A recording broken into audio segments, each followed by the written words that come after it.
gentlemen, we are here live. All right, a little Facebook Live on this lovely day. We are very fortunate from the lovely state of Arizona to have Charles and Scott Lowry to the show. Welcome to the show, guys. And the studio audience goes crazy. All right, start out by telling us a little about yourself, how long you've been doing this wonderful thing. Let's start with you, Charles. Okay, so I've been in real estate since 1997, which means 28 years now. And and Scotty joined about, 5 years ago? About 5 years ago. He got his license, and we started working together. Yep. Awesome. And tell us a little about your progression. I know you've been doing this for a while, Charles, because now you guys are rock stars. You're number one in your office. You're always in the top 10 in Arizona, but it wasn't always that way, was it? No.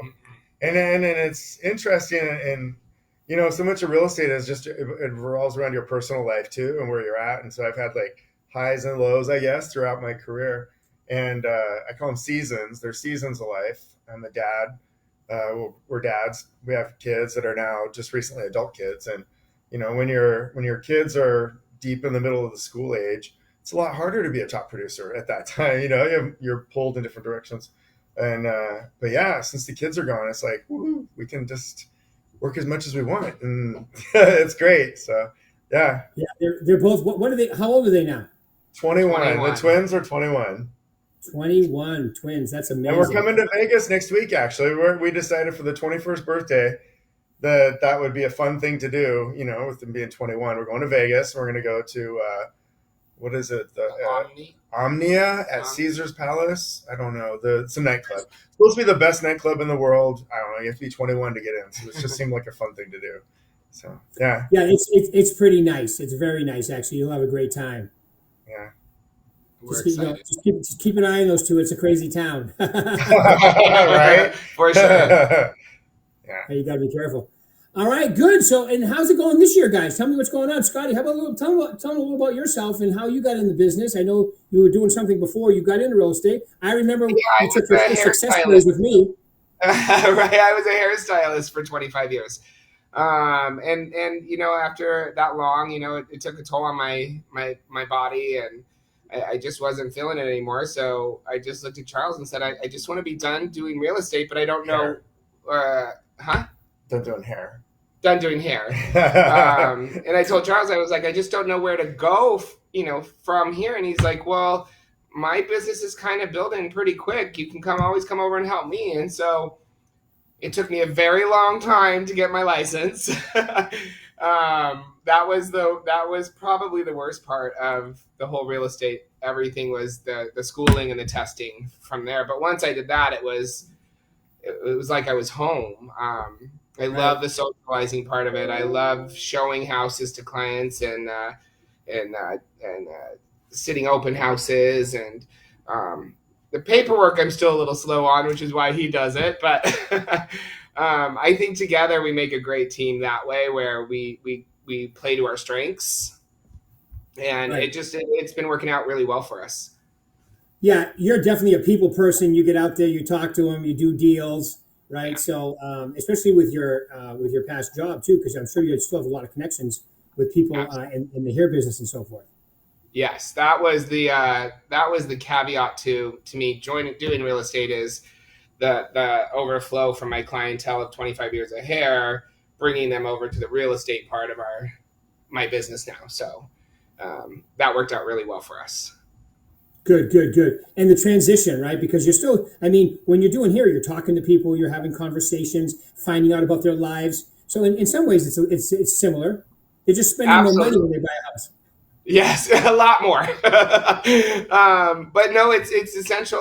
When I was still doing hair, I started doing the Buffini program with Charles, and so much similarity on just writing notes to my hair clients, thanking them for being loyal clients for 20 years. And I totally took a lot of the practices that we do in our real estate career, and I did do them in my hair business, and it went extremely well until I was done, of course. I love the Buffini system by referral only, as you know, because Charles was in my coaching for years, and mine's a little different. So the two together were kind of good.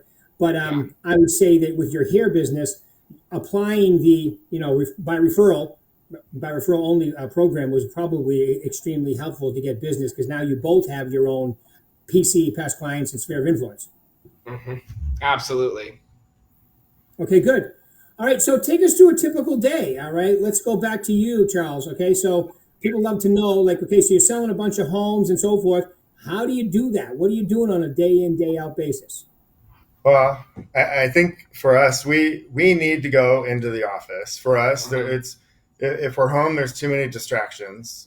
Before it was with kids, but even if you're home alone, then you'll want to do laundry or something else, and there's too much that you should be doing, really accomplishing for your real estate. So we just come into the office, helps us to be focused, and then it's getting back to potential clients. Of course, it's a lot of time communicating, phone, text, email, making sure you're staying on top of things. Communication, of course, being huge. And then I'm lucky there's two of us. So when we do have to be out, because you do with real estate, you got to be out and about. It's kind of nice because we can team up, and it helps us to serve.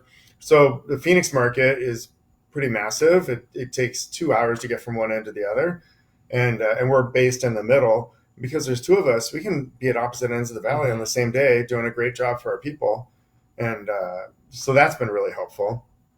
But I would say, the CRM too, having a good CRM and sticking to it, one that keeps track of your goals and how long it's been since you've talked to somebody, and who you should be calling every day. Those automatic reminder kind of things. All those are really helpful. Yeah. Okay, good. And how about you, Scotty?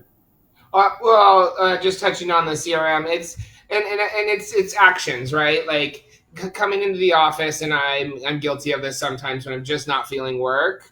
I'll spend most of my time on my phone, on Facebook, and whatnot, rather than working the CRM. So really diligently working the CRM is huge on my part. That's what I try. That's what I do, is the calls, notes, and Popeyes.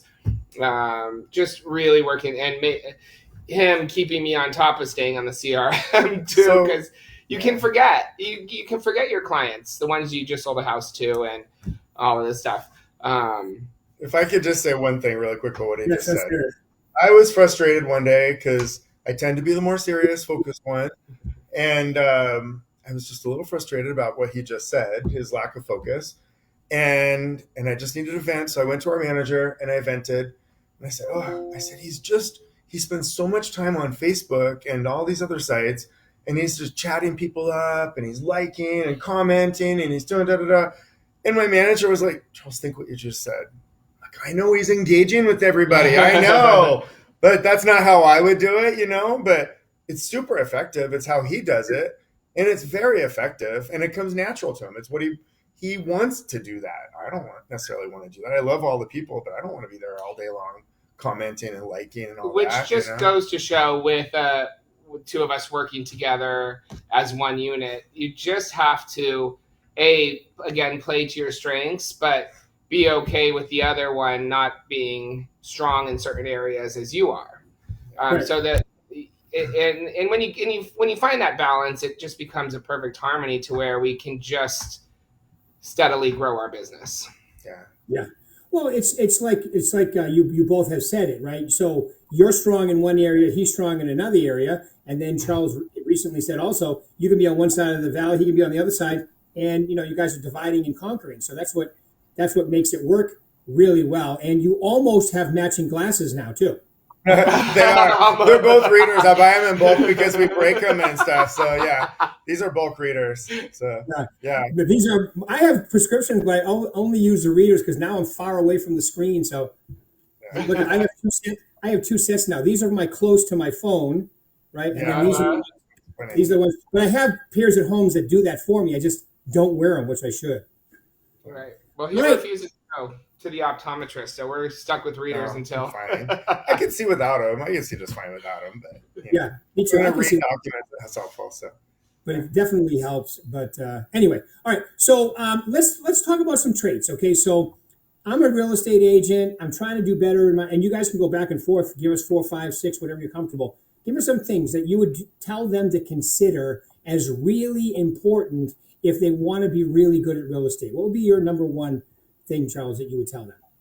Well, it's funny. So I want to say there's discipline involved because we all have our natural strengths, like we were just talking about.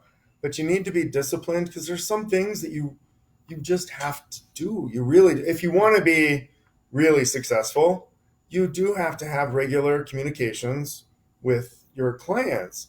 And then if you want to work by referral, you need to have regular communications with your past clients or your potential future ones, or potential referral sources. And some of that requires a lot of discipline. You have to, when the CRM says you need to call these people, you have to do it whether or not you feel like it. Like you said, sometimes both of us, we don't feel like it. Sometimes we really don't feel like doing it. It's like going to the gym or something.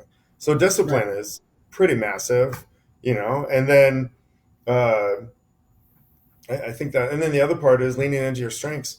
If there's something you're really, really, really, really good at, so don't be afraid to lean into that, even no matter how weird it is. Say it's a book club, or you like playing, football with your friends, or whatever it is. Lean into your natural strengths, and it'll kind of push you forward in your career.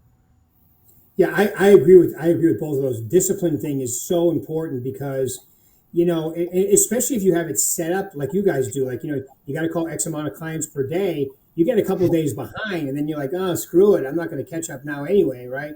So it's so important. Discipline to me is doing those things that you're supposed to be doing, especially on the days that you don't feel like it. The days you feel like it, it's easy, but it's the Yeah. Yep. days you don't feel like it. And then leaning into your strengths too. That's such a great idea because most people, isn't it crazy? Like most people try to do things they're not good at, right? Why would you do that? Get somebody Right. else to do it. Have an Yep. assistant, or like with you guys, divide and conquer and do the things that you're already good at, right? It doesn't make sense. With a lot of times, the things we're good at, we just think everybody's good at those. So I Right. don't need to do that because I need to get better at other things. When really you don't have to. You just got to do the things you're already good at. Right. Right. All right, cool. Yep. How about you, Scott? You want to add any to that? About Just the last little bit, just the be prepared. I mean, being a real estate agent is a little costly adventure. So I just being financially prepared, knowing that with the newer agents, knowing that the first couple 3 or 4 years, it's gonna be rough. It's gonna be tough. And you still have to put that money out there for advertising and everything, and you have to wait for a closing to get paid. And so that was the biggest shock to me on how much we spend being realtors. right. So just make sure your finances are there. I think. Yeah. Well, it definitely costs money to be in real estate, but it's cheaper than other businesses because you don't have to worry about inventory. But you're right; you still have to do personal promotion. You still have to get stuff out there. And a lot of agents, they live paycheck to paycheck, and they get it. I mean, people that come into real estate, they live paycheck to paycheck. They get into real estate, and they're like, "Wait a minute, I might not get paid for 6 months." Yeah, even if you are good and you get into transactions right away, right? You could be 4, 5, 6 months before you have your first closing, right? Right. But if you're smart, you'll have much more and much more, and you'll keep it going. But like any Yeah. business, it takes 90 days or so to fill the pipeline, right? Absolutely. Yeah. Absolutely. Um, Yep. yeah, I just think it's And even when you're established like we are, he knows I worry about the money all the time. Make sure I have money in the bank because you can go 3 months without a closing. Even us, we it went doesn't. last year 3 months without one closing, which he was 2 freaking out years. about. It wasn't last year. Or Oh, the year 2 before. years ago. Oh yeah, I was having a meltdown. Oh, yeah, that we was when went the 3 rates months. first went from 2.5% to 8% immediately. Like overnight. Yeah, It was even for us. It was scary. Yeah. Yeah, but you got to have reserve. You got to be like a real business, right? You got to have a real Yes. business. But the credit, your line of credit should be money you have in savings, not digging into Right. your home equity and all that. If you can avoid to, some people do it, but and some people are good at using it and putting it back. But I would say have your own cash in the bank is always better. Mhm. Yeah. Understood. We have Wells Fargo for Berkshire Hathaway income, and then a local credit union for our personal. And we actually have it set up with a CPA and a bookkeeper and everything that we actually get a paycheck. We just do it once a month, but we actually get a paycheck once a month, and that goes over to our credit union. Nice. So So it's you're really right. helpful. Yeah. You're on like a real business, which is another great point for people to. Do you have your company in an LLC? Yeah. Yeah, that's what I thought. LLC, and then you pay yourself. It's exactly what I used to do too. It's the best way to do it. It's the safest way to do it, and you can live on a budget because sometimes you have extra money in there, but you leave it in there because you may go a month or two without a closing. Right. Which you don't plan. You don't want to, but it does happen. Yes, Oh, yeah. it does. So let me ask you this: you guys have been doing this for a while now, and have you noticed a little bit of a uptick in business now that the rates have come down? Like you can get a 6.25. I mean, FHA and VA are in the high fives right now. It's definitely affected the applications for new mortgages. Refinances have been up, highest they've been in 3 years. Are you guys seeing some of that too in activity? We've received, I want to say 5 buyer referrals in the last 2 weeks. Nice. So yeah, I mean, I think it's for us. It's pretty good. I don't know. We'll see. On the buyer side, on the listing side, we have been, knock on wood, the summer in Phoenix, and I'm sure in Nevada as well, is kind of slow. The heat kind of keeps people away. We have been super busy this entire summer with listings. Wow. Yeah. So the uptick on buyers, absolutely. Yeah. But I'll tell you, I think I only have 2 listings coming up, which is rare because I usually have 3 or 4 or 5 getting ready to go on the market at all times. But yeah, now I only have 2 listings coming up. Who walks around and tells the seller what they have to do to the house to get it ready to sell? That's me. It's I'm very blunt and open. So it's funny. So in this example, we were talking to our sales meeting. So somebody's talking about they have a house to sell, and then the owners have a lot of animals in the home, and it smells like that. And they're like, "Oh, what do you do? What do you do?" And I'm like, "That's when you send Scotty in, because we have one coming up in a few weeks where, the owner she's older and she's losing her vision, and it smells in there, and she has a couple dogs. Yeah, she has a couple dogs. Anyways, so Scotty's like, "Look, if you want top dollar, you need to get the hell out of here. Take your pets, and you need to go move. You're moving anyways. Let us clean your house. We'll stage it, and then we'll sell it right away for top dollar." He didn't bat an eye. I mean, he just said it just like that. And she's like, "Okay." And so she's moving out. As soon as she's gone, we'll clean it and stage it. And yeah, it's him for sure. I'm a lot nicer, I mean. It depends on what they want, right? Like if they're willing to give up X amount of dollars, then stay in the home with your smelly dogs. I mean, there's only 2 or 3 options that we have to play with. Right. So, and the best option for the best money is A, B, or C. So again, leaning into your strengths, that's a Scotty strength for whatever reason. Scotty's able to talk to people like that in a way that most people can't. Most people, it doesn't work, but it works with him. For some reason, that's a good trait to have. Huh? Yeah, well, and a lot of times it's for the seller's benefit, though, right? You just got to have absolutely, 100%. Absolutely, I wouldn't say anything if it didn't benefit them. Yeah. Right. Yeah. You if it benefited to stay in the house with your stinky dogs, then you tell them.